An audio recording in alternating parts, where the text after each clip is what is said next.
Hello and welcome to my channel, Haylee Marie Vintage. We're in the sewing corner, so we are doing a sewing project today. I'm really excited about this one. I feel like I say that about every project, but right now I have my Sojo back. I am like really enjoying sewing again. We'll talk fabric first. It's nothing that exciting.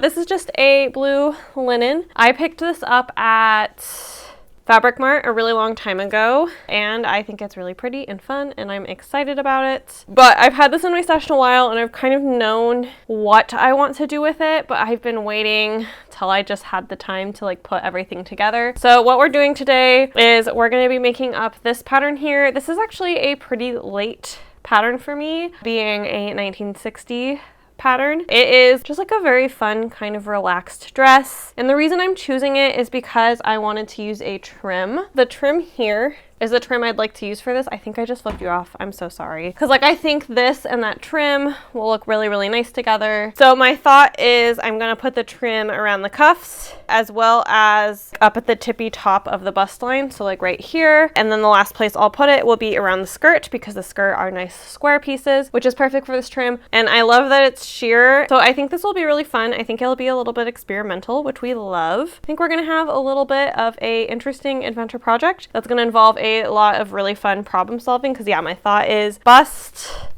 waist around. If I'd make a belt, I'm not determined to make a belt yet. I don't enjoy making belts, but I think this project would benefit from having this on the belt around the waist. So then it'll be like chest, sleeve cuff, belt, and then around the bottom. I think it'll be really fun. I'm really excited. And yeah, this is a project that's been kind of like on my mind for a long time, even though I haven't like really decided exactly the execution until today. This is a bust 34, so it shouldn't need too much adjusting. The most adjusting we'll likely need is up here. We're gonna just dive straight into it. So starting out, I'm gonna cut this out really quite straightforward. However, the dress is actually darted, like the skirt part, quite a bit. So I am going to spend a lot of time marking darts on this. This makes the cutting process significantly longer, even though this has like a normal amount of pieces, I would say. But when you have this many darts and you have this many like little dots and stuff, they have a lot of places you want to stay stitch, things like that. It takes a lot of time to cut things out, and it's a little bit more tedious than patterns that are not like this.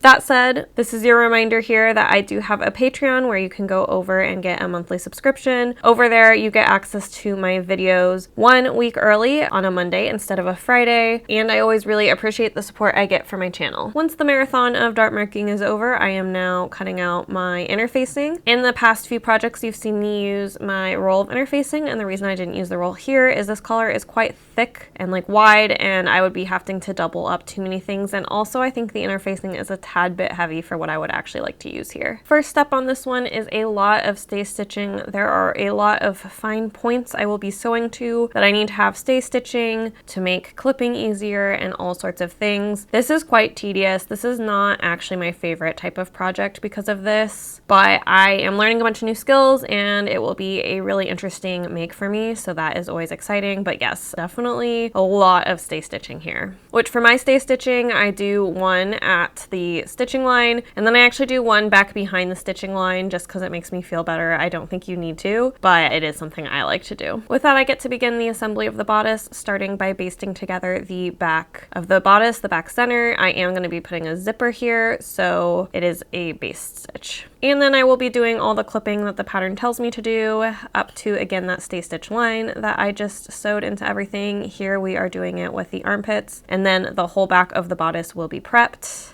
The front of the bodice is going to be a lot more work. I'm first starting by ironing on the inner facing here. This will be for that button placket. And then it asks me to put in a fold here. This is where kind of the weird little boob pocket is. And with that fold marked, I'm now gonna stitch down trim on the top of that fold. I don't believe the pattern calls for this, but I thought this would be a cute little location for this trim. So I am just sewing down on one side and then down on the other. I did a quick test strip to figure out exactly how I wanted to stitch this, and this is how I landed. And here we're in for some tricky pinning. So the first step is going to be essentially to sew that pocket as well as lines on the bodice, and there's going to be really key pivot points here. I've also stay stitched because there's clipping. There's just all sorts of complications going on here that makes this the most complicated seam of the garment and makes me a little nervous. Once we get past this part, I feel pretty capable of the rest of the project, but this part of the project is definitely new, and I'm being really intentional and careful about how I pin. And then once I have that stitched, I am now going to So it's kind of like the center front dart, but it's an actual row of stitching here. I am just pinning that. So again, the pivot point here up at the top was quite critical, so I made sure that was well marked. So that way this will all hopefully iron out at the end. This is definitely the type of step when I started sewing that was really, really complicated and hard for me to figure out, and resulted in garments that I would say were a little bit lower quality than my standards are. And then here I'm also sewing the kind of like armpit seam here. Again, the construction for this is super interesting. And then I'm being sure to be proactive about picking out my stay stitching after I finish sewing the seams. This will just make it so I'm not stuck doing a ton of picking at the end, which can wear on my hands. So I try to do it throughout so my hands get a lot of breaks. And then my choice of finishing here will be pinking. So I am pinking all of those different seams you just watched me sew. And I also have like some places to clip and things like that. And pinking will also hopefully on these curved seams give me that really nice press.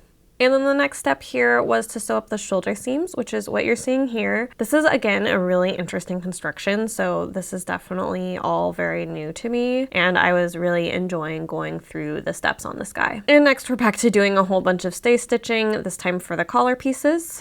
And also to get these pieces prepped, I am doing a fold over edge to be the clean edge that, sits against the facing front. And with the facing pieces all prepped, I am now actually sewing on the collar here, which went, all around and down and all that good stuff. So I'm getting a good press here using a pressing tool before then giving everything a very nice little iron. And once that's done, I'm going to be marking my buttonholes, which I put in using my buttonholer foot. I feel like I haven't mentioned this enough, but my machine has a buttonhole foot where there's actually a plate on the top and the bottom. So everything moves really well together, I feel like, and it's one of my favorite features of my sewing machine. I'm sure you can get a button foot like this for any machine, but having it sandwiched like this I think really helps the quality of my buttonholes. And then here I am gathering the ends of the sleeves, and with that all set up, I am now going to work on my sleeve cuff. I have added 2 inches to this because I have a meatier bicep than what they expect someone of my size to have back in the 60s.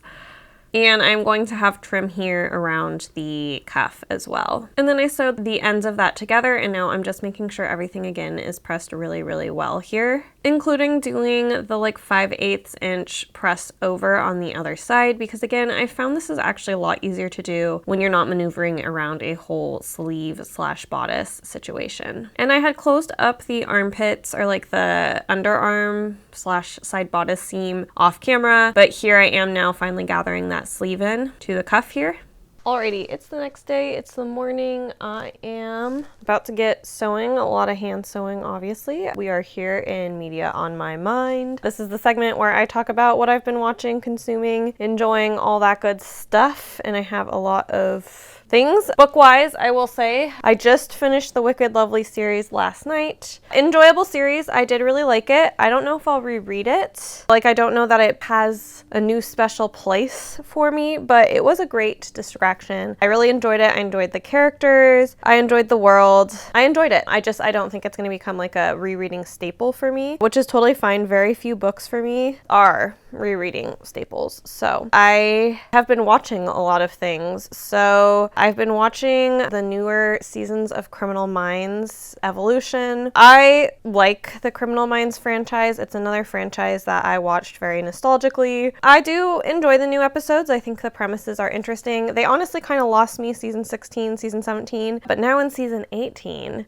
I'm back on board. Admittedly, they probably should have ended it at season 15 and not really like relaunched or revamped it, but it is another good distraction. And then as far as movies, I watched Just a Cheerleader last night. I had one of my friends over. It was a fun movie. I would say I really enjoyed like the costumes and the sets. And then as far as like subject matter, I mean, obviously like the topic of conversion camps is tough, right? I personally experienced multiple of my friends being sent off to conversion camps, and obviously it was terrible. My friend and I were talking about this. I didn't quite hit the tone right. It should have been more campy. I think where the movie was most successful was when it was the most campy. I think if you're gonna make like kind of a queer view of that topic, it needs to be pretty darn campy to make up for kind of how dark honestly that subject is for us. And I don't think it was campy enough. I'll steal what my friend was saying. My friend was like, I think parts of it are just too earnest. And I think I agree with that. Like, when I was talking to my friend, I was talking about how, like, I don't think that Heathers should be more campy than this movie, and Heathers is more campy than this movie. And I think Heathers, which covers, like, another big,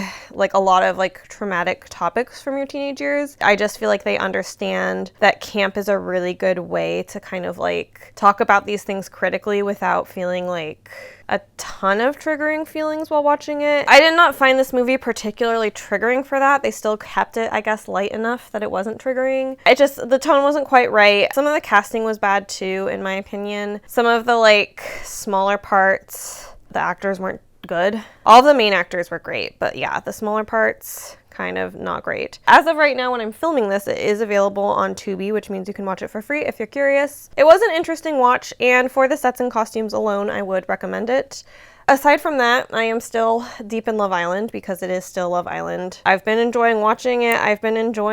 So the reason I really like reality TV is, to me, reality TV is like fashion. It is not absent of politics, and you cannot talk about it without talking about where we are politically. And I will say it was really cathartic to watch the two gross Trumpy men get sent home the night after the really terrible bill was passed by Congress. It felt like, at least in Love Island, the American people had their say. Made me feel a little bit better, which, you know, I would rather us have our say in government. One of the things I'm really enjoying watching about Love Island versus, like, when I watch The Bachelor and stuff is Love Island is definitely a, like, more blue audience. Like, people who watch it, I think, are generally more liberal, and so it's harder for, like, conservative people to get away with their shit on it. And that's been really interesting because, yeah, I've watched all the seasons of UK, which I've said in the past, but I haven't actually watched any American seasons. So it's been really interesting to see all the different discussions about race and politics and stuff like that. And that's what I really enjoy, is I like watching the reality TV. I do find it fun to watch it, but I love the discourse around everything going on more. I think it reflects society, and much like fashion, you can't talk about reality TV without talking about what's going on politically. And then other things I've been enjoying, I've had a few podcasts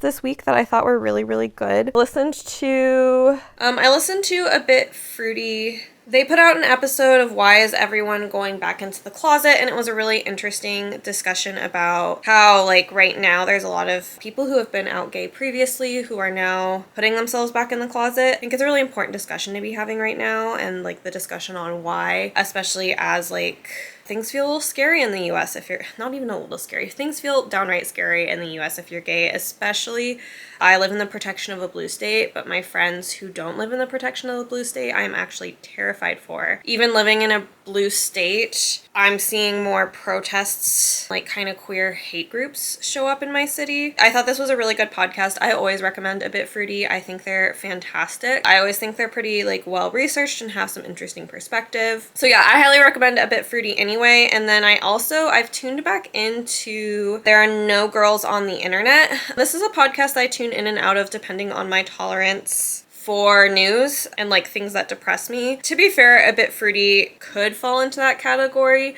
but a lot of times they stay niche enough that it isn't as depressing. But There Are No Girls on the Internet definitely talks more broadly about, like, tech and politics. It can be a little depressy, I am not gonna lie, but I think Bridget, the host, has just, like, a really good, really well researched. I love listening to her perspective on things, and then she also, like, is really actually active in the tech community. Those are, like, the podcasts I've been listening to. And then if you do love dating reality TV shows like I do also listen to a lot of podcasts on that. I've mentioned in Game of Roses a bunch. I will say I don't love Chad's love of AI, so I'll, like, disclaim that. But he and I are very similarly, I think, autistic in certain ways, so he's fun for me to listen to, and I really like his co-host, Lizzie. She kind of regrounds him sometimes, and I like the way she, like, pokes fun at him too. And so I've been listening to that, and then I like Two Black Girls, One Rose. That's one of my other favorite dating analysis podcasts because they just do a lot of really great coverage around, like, race impacting stuff. And then also they just have a very different perspective because both of them are, like, straight, which, I mean, that's true in Game of Roses too, but Game of Roses treats it like a game versus Two Black Girls, One Rose, they definitely treat it more like analytics of like social stuff and social commentary. As a queer person, it's very interesting to see straight people's commentary on straight people dating, because some of straight culture like that, I don't get it. I'm very confused by why all these very, very attractive women are willing to lower their standards for such mediocre men. And then aside from that, oh, I've also been listening to a song of Spice and Ronnie. Ronnie is a TikToker that talks a lot about Game of Thrones and like does a lot of analysis on TikTok. He started a podcast with his friend Spicer, who is also, I think, autistic in a similar way to me. So I enjoy, again, listening to that dynamic. It reminds me of the dynamic I have with friends. It's so funny because I feel like I'm like, 20 gajillion years too late. But I haven't ever really jumped into the analytic discourse around Game of Thrones. It's just been kind of fun for me. But yes, that's everything I'm kind of consuming right now. I really feel like there's gonna be a void when Love Island's over. I'm a little bit sad about it, but that's okay. It's something that I talk about with coworkers a lot, and it's nice to have, sounds awful, but it's nice to have something to look forward to every day to watch. But it does mean I'll probably tune back into other shows, so that'll probably be good. It also means I'll probably read more, which is for the best. I definitely feel like I read less when Love Island's on, because Love Island takes up so much of my time, which is maybe embarrassing to admit, but it is what it is. That is all the media that is on my mind, and I have almost finished most of the hand sewing I need to do here. I'm probably gonna eat lunch, and then I'm gonna switch gears and start focusing on the skirt. And here I am sewing on these buttons. I chose these really gorgeous glass buttons that have little flower designs on them. I felt like they fit the general vibe of this dress. With a super complicated bodice constructed, I am now semi-ignoring the instructions at this point and doing them my way. They have you do the darts and then sew the side seams. Here, I'm going to sew the side seams and the back seams and all the seams first, get those all pressed out, and then I'll focus on the darts. Which I think there is over 12 darts in the skirt, so I need to mark every single dart. I'm using my chalk pencil here, or not chalk pencil, it's like the chalk thing with the reservoir. I find this works well in situations like this linen where I can't use my blue, like, erasable marker thing. And then once those are marked, I am pinning them. After pinning this many darts, I really want to make nothing with darts for a while. I always love the way these skirts end up looking, but the darting process is a little bit brutal. After that is, of course, sewing the darts on the machine, which I do actually enjoy this part of dart making. It's just the marking and the pinning that I don't enjoy. And then I like to knot the ends of my darts. That's how I was taught to do them. I know there's other ways to do it, but I find I get a really nice finish by doing them this way, even though it is a little bit more time consuming. And I tuned in enough to the pattern instructions to learn that I needed to cut these darts open and then press them open, which is always really interesting. I tolerated this because it was going to otherwise be so much fabric up in that waistband and add bulk, but I can't lie, I never really like cutting my darts down because it really changes the alterability of a garment, so I don't like doing it with like bust darts. Here, again, I'm fine with it because it's in the skirt and it's going to be gathered, but yeah, once you get into those bust darts and they tell you to cut them open and press them open like this, it is not my favorite finishing. But as you can see here, they are turning out quite nicely, with a press from the front side as well. That's gonna just help me get the end of those darts really well, especially since you can't cut open all the way to the very end. And from here, I get to put in the gathering stitches. I am breaking my gathering stitches at every big major seam. This just helps it so the thread doesn't have to go through too much for me to gather things. And then I had initially ignored this piece, but I found out I could not continue to ignore it, which means then I had to do some math. But this is the waist stay tape, which you need a set waist stay tape on this pattern because both the top and the bottom involve gathering, which means you can't match them to each other. Typically, one or the other is gathered, and so one is a straight edge where you can actually like gather your gathers to, but here they have you use a tape like this because there is double gathers on both sides. So I am figuring out the math to add a little bit extra to my waist here and then getting everything marked. This is definitely a really interesting technique that I've never actually encountered before. And yes, I initially tried to ignore it and then it was clear I could not ignore it. And at this point, I cut open my buttonholes so I could put my buttons through them and make sure that I get this sewn to that waist stay tape the way it is supposed to be. And then I begin that gathering to the waist stay tape. Again, super interesting process. It makes sense for this pattern. I personally would say that I felt like it was not my favorite process, but I don't know how else you would do it, so I get it. And then after I gathered the top to the waist tape, it was then the correct like width that then I could gather the skirt and attach it here at the waistband. This means I can finally stick in my zipper, and I did a pretty good job with this one if I do say so myself. I think my zipper applying skills have just gotten better and better and better, which is very exciting. And then I'm also real quick just sewing in a finished hem for the dress that I will then press up, which is what you see here. And this is actually technically rectangles, which is interesting, which means I don't need like the gathering stitches to ease it in, because the way the bell shape is created is with those darts at the top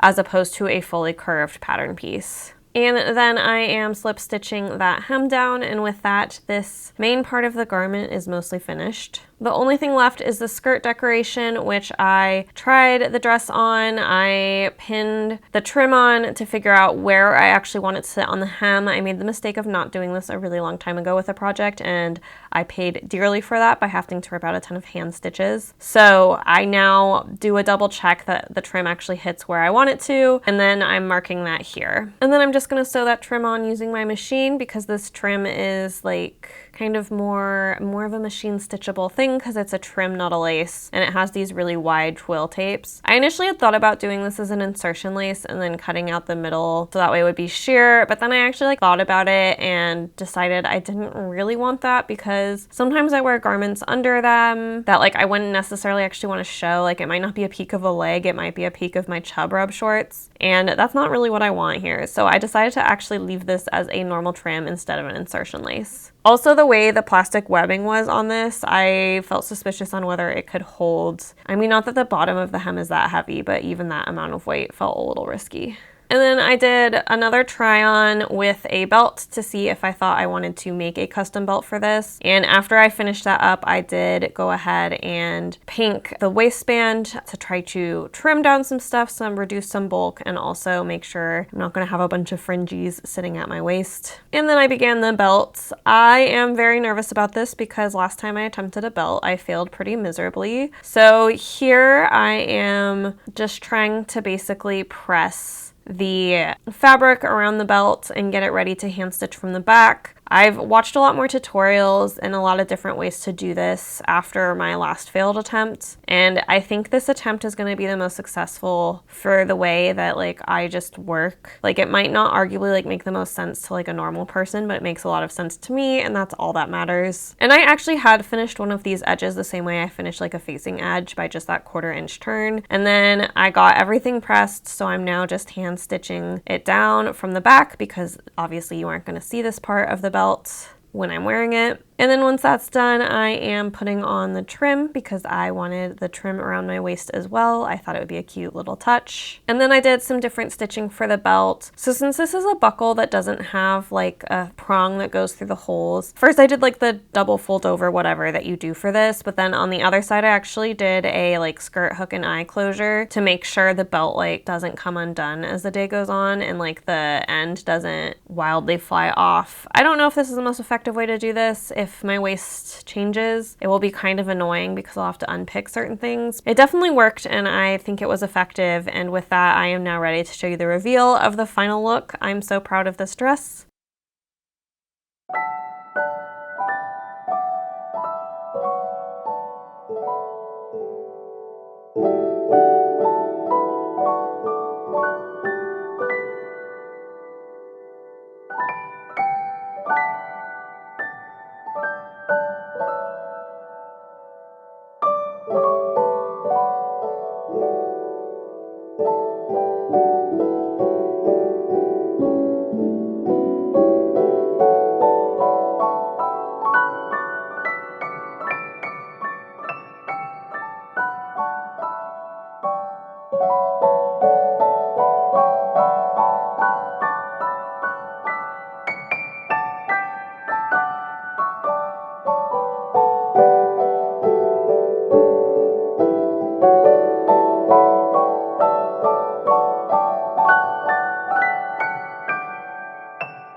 All right, you have seen the reveal on this one. I hope you enjoyed. I definitely really enjoyed this project. I feel like linen trim makes are some of my favorites. But yes, let's go ahead and we're gonna do all the things we usually do. We're gonna do cost breakdown, followed by what my final thoughts on this project are, and then my last segment, hope helps. So let's hop to it. First, we have the spreadsheet.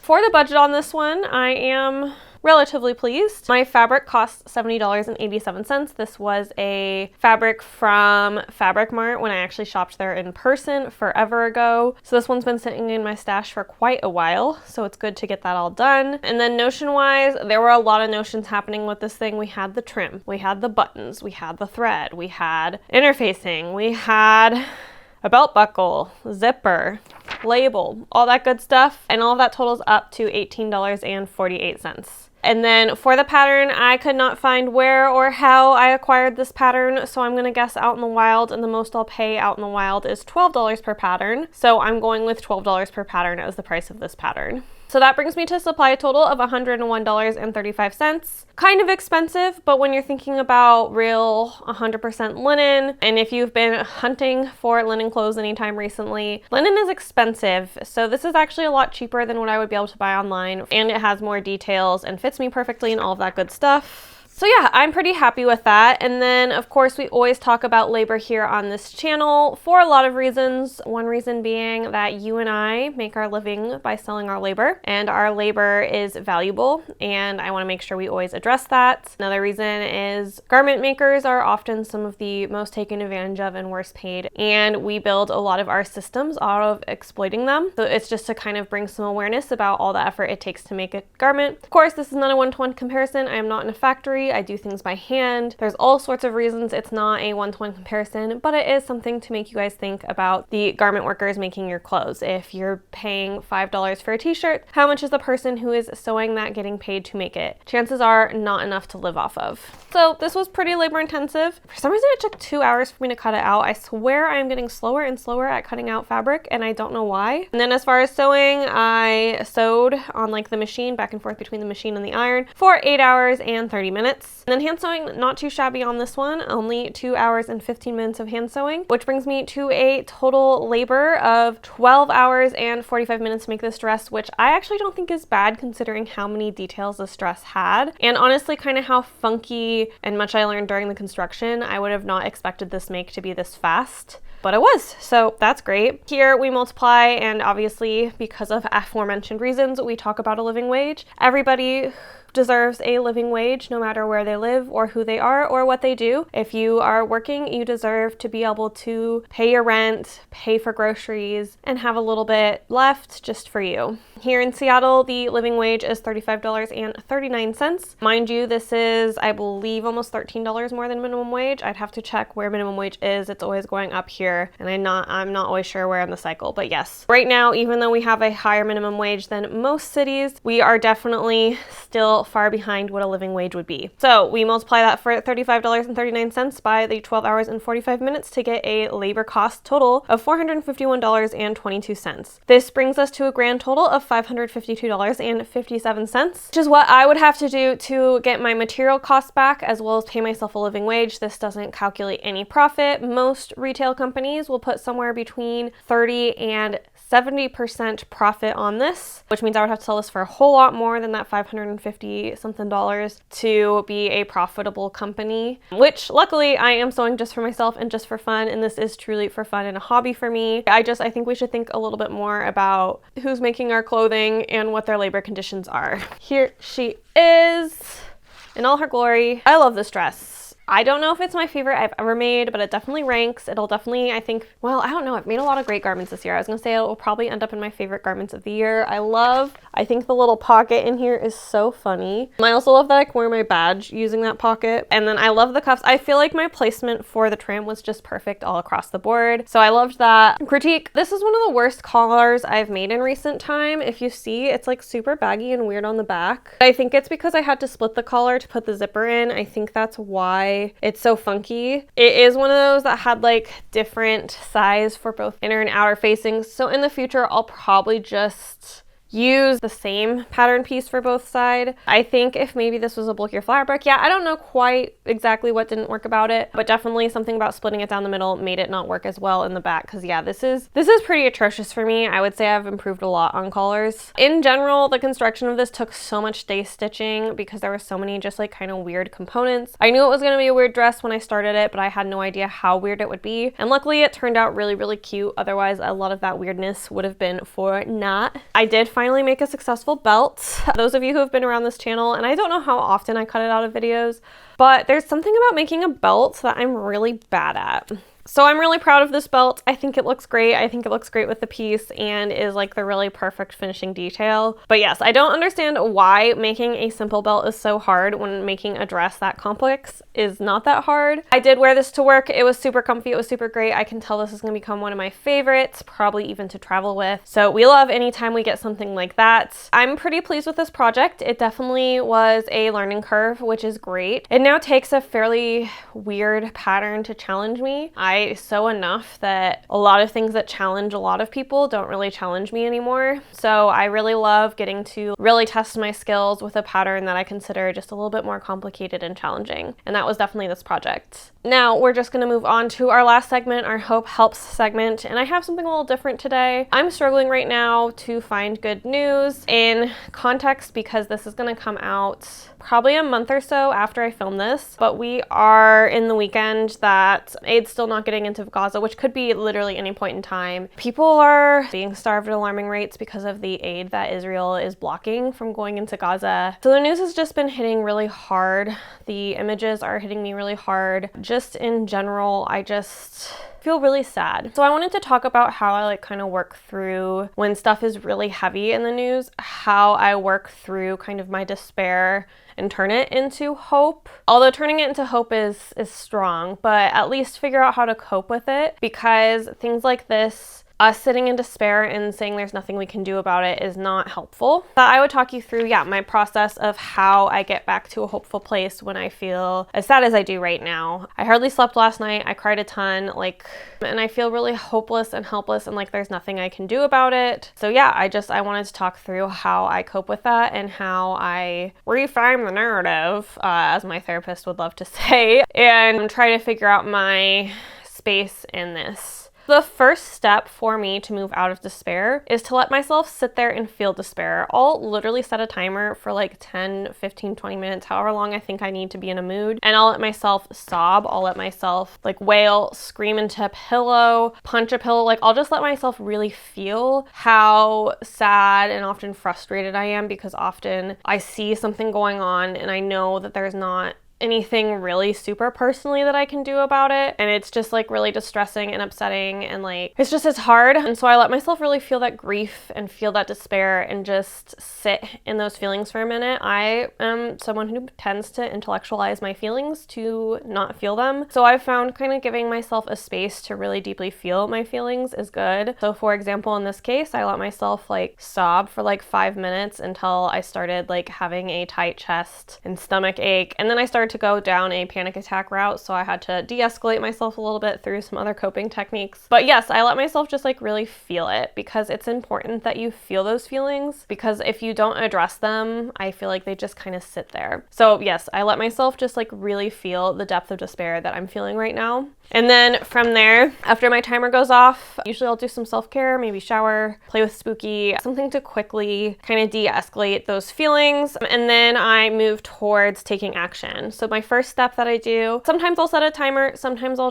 it's as long as it takes, is I'll research ways for me to take action. So the ways I chose to take action for Gaza today is I'm rating both of my senators as well as my House representative. I am specifically calling out their history in voting to arm Israel and not vote for a ceasefire and not speak out, and then also calling out where they did speak out and where I was impressed by that, just to like set the record with them that I've been watching, I know what they're doing, and it is important to me as their constituent and as somebody who I consider myself their boss. So those were one of the actions I did. I also signed a couple petitions, and then I donated to some GoFundMes. So that is what I did. I found some new organizations to reference for looking for protests and things for days that I would like to get out and spend time with other people who are lamenting the same thing I am, so I feel a little bit less alone. So yeah, I researched those actions and then I did the actions. And then again, to emotionally regulate myself and keep myself going, I then root in either a community, so spending time with people I love, finding joy with people I love, talking about it potentially with people I love, but just in general, rooting myself back in community. And then also rooting myself through movement. Your body, when you go through this type of despair and grief, your body really feels that and it can really hold on to it. So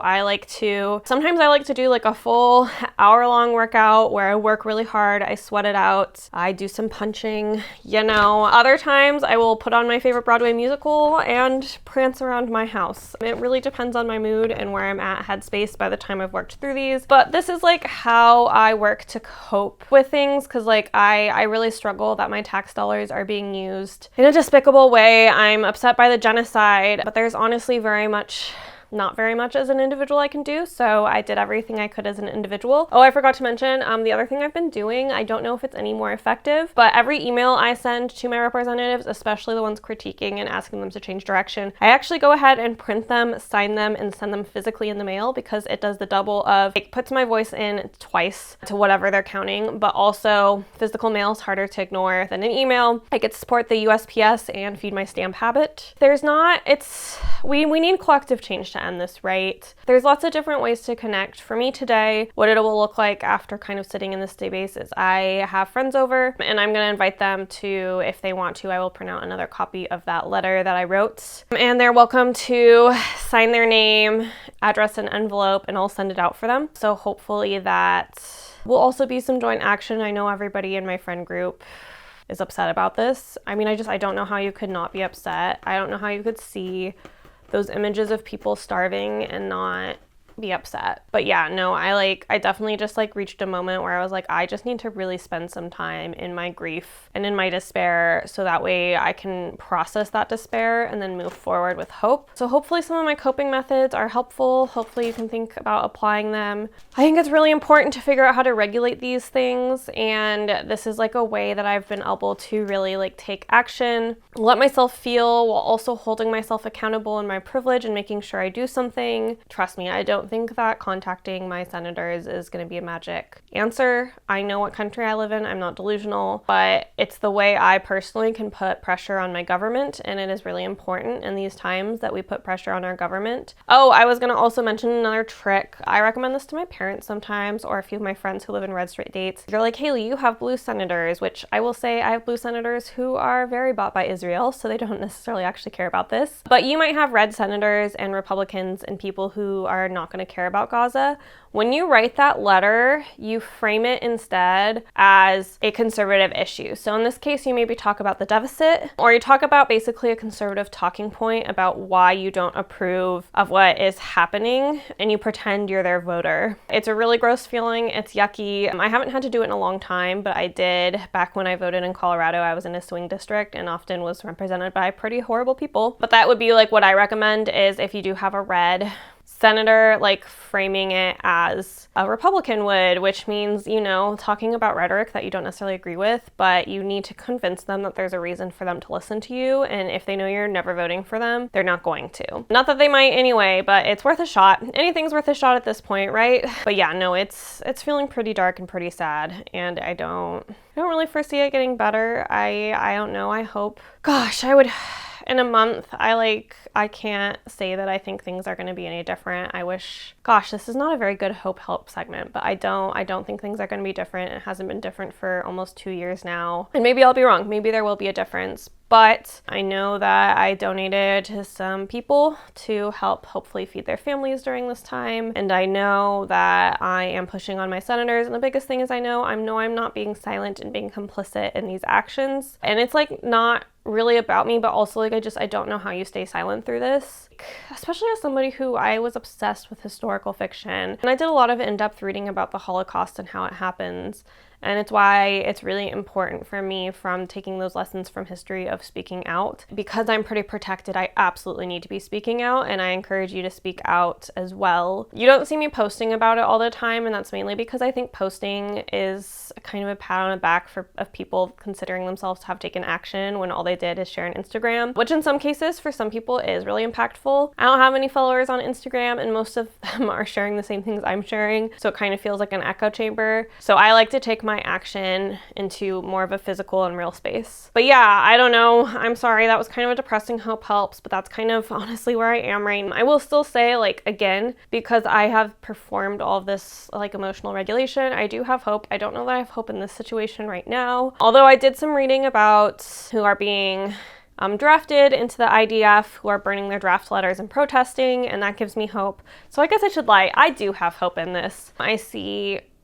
I'm gonna cry, but I see videos of children talking about why they still have hope, even though they're starving. Gosh dang it. I feel like I'm crying a lot recently. I do. I take it back. I do have hope in this situation. I see really brave leaders across the world speaking out. I see activists. I see people on those freedom flotillas risking their lives to get aid to people. I see doctors and like different UN people. Like, I see people doing work, and I do. So I do have hope because people are doing work. People who can and are doing the best that they can to give aid. And there's people in the world who care passionately about this, and they are doing the best that they can. We're all up against a really, really big system, but we're still resisting, still pushing forward, and that gives me hope because things feel really dark right now, but you don't see the people on the ground giving up, so who are we to give up? I feel like it's been dark over here recently, but like I do genuinely still have hope, and hopefully you hearing about my process about how I don't know, like kind of self-regulate and keep myself hopeful enough to take action and keep going, that hopefully helps you take some action and find some ways to continue to have hope yourself. Because yes, I believe there is absolutely hope. You see how quickly I was like, there is no hope, and then I actually thought through all the different things I read when I was doing my research on how to take action, and I saw all these really cool individuals and organizations taking action. So there is absolutely still hope left in this world. So I'm gonna leave you there. As always, I feel awkward, but we're gonna pivot to if this has been a good video for you, if you've enjoyed. As always, if you comment down below or give this a thumbs up, it really helps me in the algorithm. And then of course, if you're new, subscribe, stick around. I'd love to have you. We talk about these things all the time. You're never gonna see me as a influencer. I always put that in quotes because I don't feel like an influencer, but I suppose I technically have a following and am. You're never gonna see me staying silent. I'm always gonna speak my mind, and I'm always going to show you any path that I've found forward and take you along with me on that journey. We're all learning how to do things, how to be adults, how to regulate in what are really, really, really hard times. And I hope you enjoy being along with me for that. I mean, we'd all like better times, but if times are going to be hard, come along with me and let's try to make it a bit better. But with that, I will see you. I'm actually off next week, so I'll see you back the week after. And then I'm actually not going to take a break in that spurt of videos. I've gotten enough pre-filming done that we're going to be going until I think my next break is maybe in October. So I will see you every week here Friday at 8 a.m. on this channel. Bye!